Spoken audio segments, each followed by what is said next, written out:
L'Union démocratique pour le progrès social soumise à une nouvelle épreuve. Après la contestation de l'opposant historique Étienne Tshisekedi à la tête du parti par un groupe interne, depuis quelques jours, ce sont des tractations que l'UDPS aurait avec des émissaires du gouvernement qui font débat au sein de la formation politique. Ces rencontres souvent tenues loin des oreilles indiscrètes laissent place à toutes sortes d'interprétations. Nous devons aller au dialogue.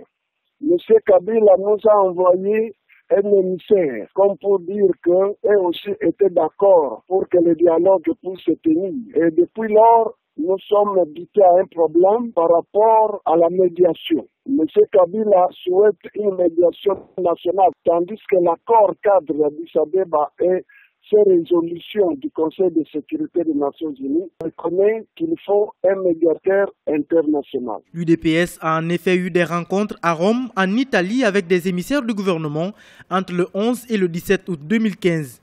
S'en est ensuite suivi d'autres réunions à Kinshasa entre les deux partis. Selon la presse locale, le fils du numéro 1 du parti, Félix Tshisekedi, pourrait bien être intéressé par un poste gouvernemental. Des affirmations que rejette le secrétariat national. C'est une démarche qui est assez problématique parce que vous avez deux possibilités. Vous avez un individu qui fait une démarche personnelle pour pouvoir adhérer au gouvernement. Est-ce que cette démarche-là engage toute l'opposition? C'est ça le point d'interrogation.